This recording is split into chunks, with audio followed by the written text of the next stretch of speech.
এবারে journey with আর্টের সাথে আমাদের জার্নি ছিল বাংলাদেশের খুবই প্রকৃতি ঘেরা সৌন্দর্য মণ্ডিত একটি স্থান রাঙ্গামাটিতে। তো আমরা প্রতিবারই যা করি আউটডোরে পেইন্টিং করি এবং ভিউয়ার্সদের কিছু প্রকৃতিরই অংশ দেখানোর চেষ্টা করি।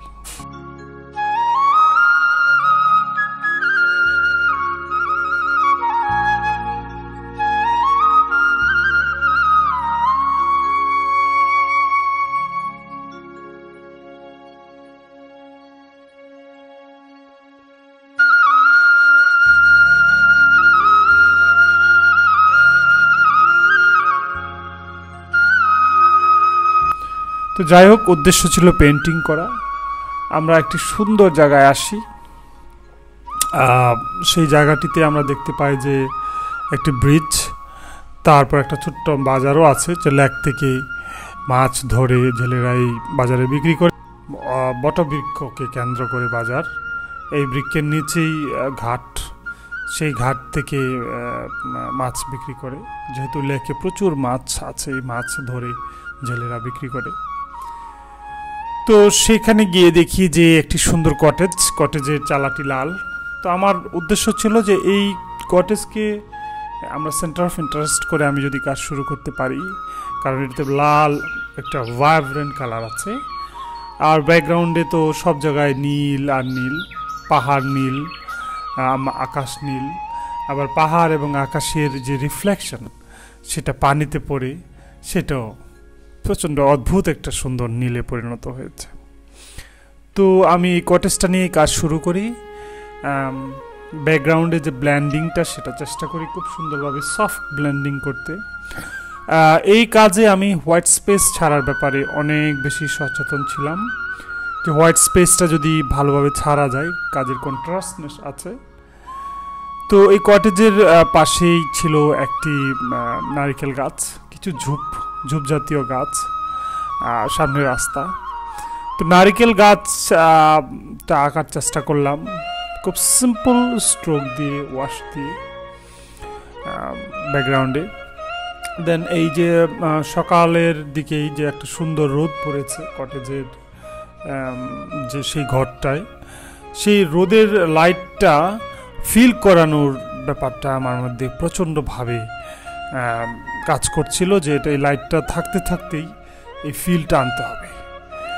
তো কটেজের যে লাল রেডটা সেটা ব্যবহার করা চ্যালেঞ্জিংও, কারণ এই রেড কিন্তু অন্য জায়গায় খুব একটা নেই।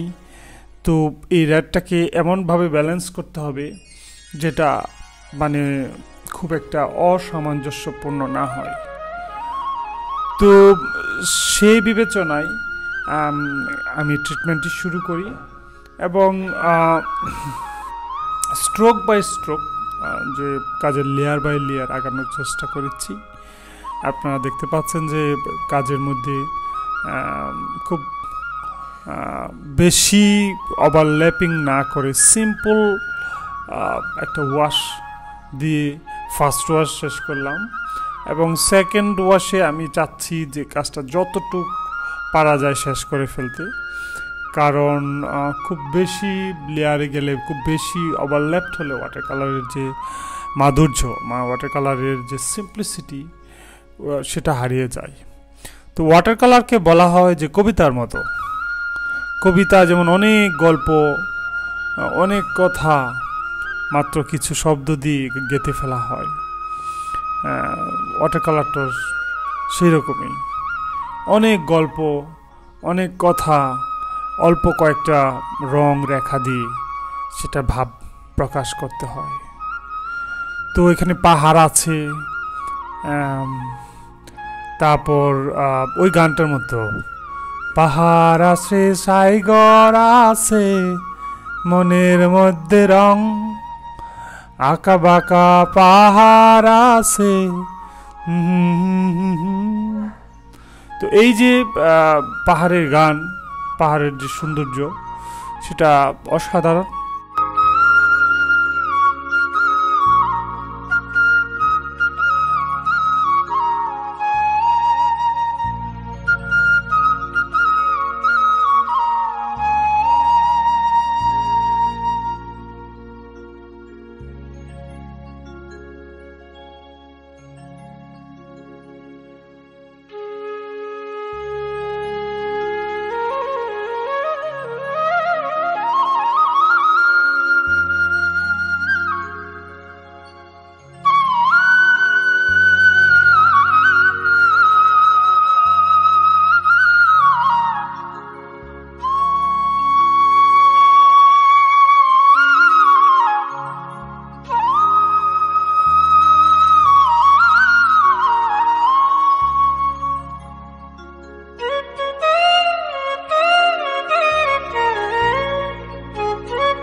এবং কোন জায়গায় আমি প্রায়োরিটি দিব আমার কাজের, কোন জায়গাকে মানে ওয়াটার কালার তো সব জায়গায় কাজ করা যাবে না। আমার ফোরগ্রাউন্ডে যদি আমি প্রচুর এফোর্ট দিই, ডিটেলিং করি, দেন এটাই আমার সেন্টার অফ ইন্টারেস্ট হবে।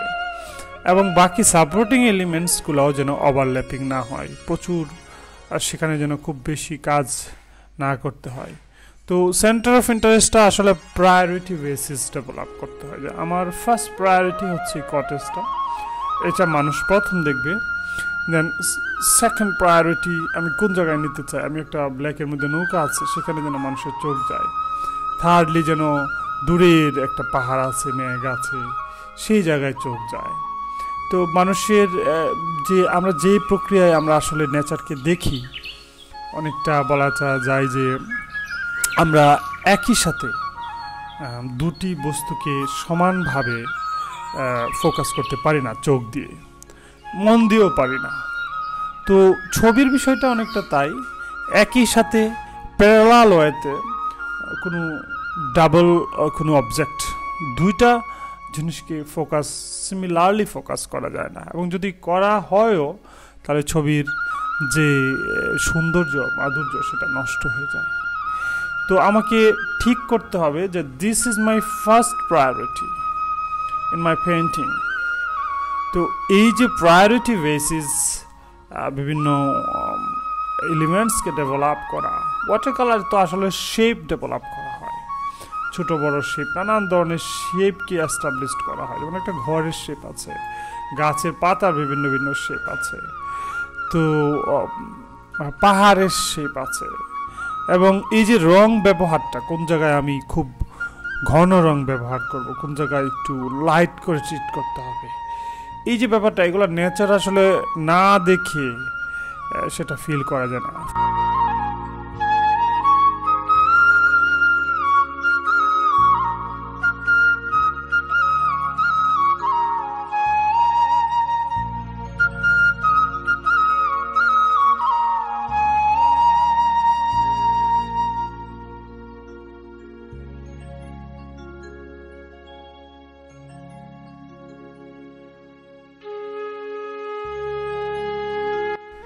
পেন্টিংটা অনেকটা মেডিটেশনের মতো, যে আমি একটা আমার নিজের ভিতরটাকে নিয়ে একটা জার্নি করলাম নেচারের সাথে, এটার মহত্বই সবচেয়ে বেশি।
শিল্পটা অনেকটা মানুষ তার যে চিরায়ত সীমাবদ্ধতা, জীবনের সীমাবদ্ধতা, সেটাকে অতিক্রম করতে চায় শিল্পের মাধ্যমে, শিল্পের ভাষায়।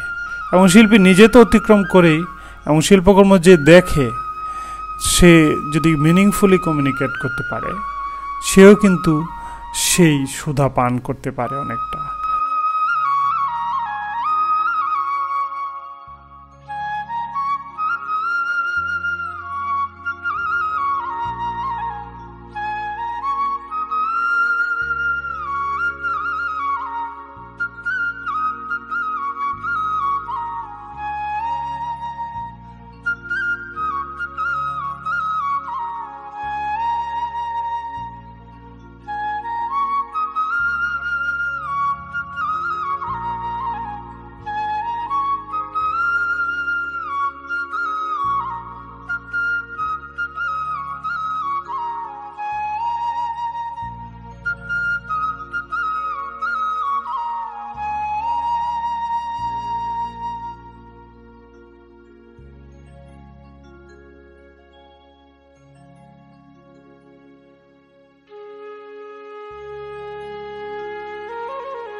তো এই মিডিয়ামের মজাটা হচ্ছে যে আমি খুব দ্রুত সেটার আউটকামসটা পাচ্ছি।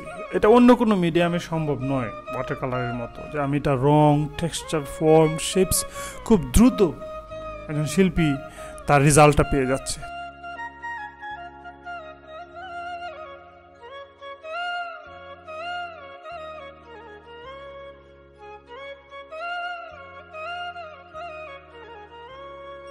আউটডোরে যে আমরা সময়কে ধরে রাখার যে একটা চেষ্টা, যেটা ইভিনিং, এই ফিলটা যেন আসে, এটা সকালবেলার ছবি, সকালের ফিলটা যেন আসে, এটা দুপুরবেলার ছবি, চড়া রোদ, সেই ফিলটা যেন আসে। তো অ্যাটমসফিয়ার একটা ফ্যাক্টর, যে নেচারে কী পরিমাণ টেম্পারেচার আছে, কি লাইট রিফ্লেক্ট করতেছে, সেই বিষয়টাকে যে ধরা, সেই বিষয়টাকে হৃদয় দিয়ে অনুভব করা এবং সেটা কাজে রিফ্লেক্ট ঘটানোই আউটডোর পেইন্টিংয়ের মূল চ্যালেঞ্জ। এবং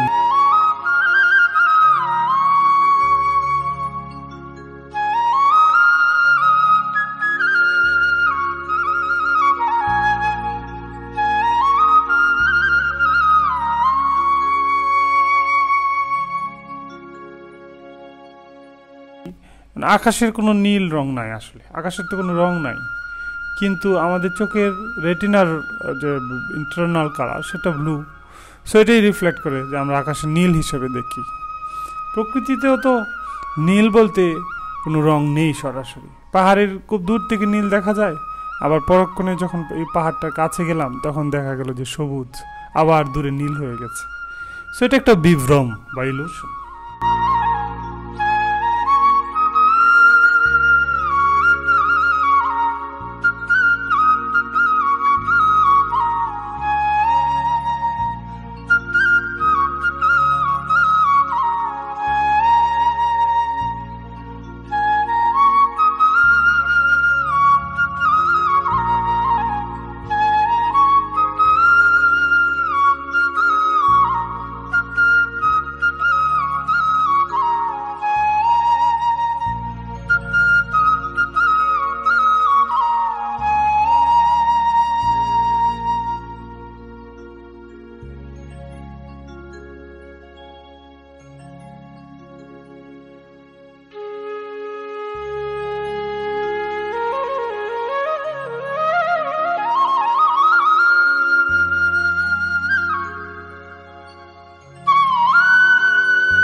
নীলটা এই জন্য বলা হয় দূরের রং নীল, আকাশের রং নীল, পিসের রং বা শান্তির রং নীল। তো এই যে নীল, এই নীলের যে শুভ্রতা, সৌন্দর্য, সেটা আমার মনে হয় আমরা রাঙামাটিতে গেলেই অনুভব করতে পারি, দেখতে পারি, বা পাহাড়ে গেলে, বাংলাদেশের যে পাহাড়ি অঞ্চলগুলো আছে এখনও সেটার যে একটা সৌন্দর্য প্রকৃতির, সেটা কিছুটা ফিল করা যায়, অনেকটাই ফিল করা যায়। এখন যোগাযোগ ব্যবস্থা অনেক উন্নত হয়েছে, পাহাড়ের ভিতর দিয়ে সুন্দর সুন্দর রাস্তা হয়েছে, কালভার্ট হয়েছে, সেগুলো দিয়ে খুব দ্রুত যাওয়া যায়, নয়েজও বেড়েছে। তো যাই হোক, সেটা অনেকটা নিজের উপরে নির্ভর করে। যখন আমরা জার্নি করি, ওটা কিন্তু আসলে অনেক চ্যালেঞ্জিং একটা ব্যাপার থাকে, যে মানে পেইন্টিংস করা, তারপর সেটাকে আবার ভিউয়ার্সদের জন্য ধারণ করা, পেইন্টিংস নিয়ে দুটি কথা বলা, মানে এটা অলরাউন্ডার পারফরমেন্স বলা চলে, যে অনেক অনেক অনেক কিছুর একটা কম্বিনেশন, মাল্টিমিডিয়া প্রেজেন্টেশন তৈরি করা। So all together it's a very challenging job. কিন্তু শিল্পী হিসাবে আমি মনে করি যে চ্যালেঞ্জ নেওয়ার মধ্যে একটা মাহাত্ম্য আছে, একটা সৌন্দর্য আছে, একটা ভালো লাগা আছে। এবং পেইন্টিংস করি, হয়তো পেইন্টিং বিক্রি করা যায়, কিন্তু পেইন্টিংস নিয়ে যে ডকুমেন্টেশন করা, একটা পেইন্টিংসকে প্রসেসটা আমি যদি ভিউয়ার্সদেরকে দেখাইতে পারি, ভিউয়ার্সরা, এবং এটা যদি একটা লম্বা সময়ের জন্য ডকুমেন্টেশন হয়, যে অন্য অন্য আপকামিং জেনারেশনরাও এই সময়ের শিল্পীরা কীভাবে ছবি আঁকতো, কীভাবে নেচারের সাথে একাত্ম হয়ে কাজ করতো, হয়তো বা 15-20 বছর পরে অনেক আপকামিং আর্টিস্টরা সেটা দেখতে পাবে। এবং এই প্রসেসটাই সবচেয়ে সুন্দর এবং মাহাত্ম্যের। ধন্যবাদ সবাইকে।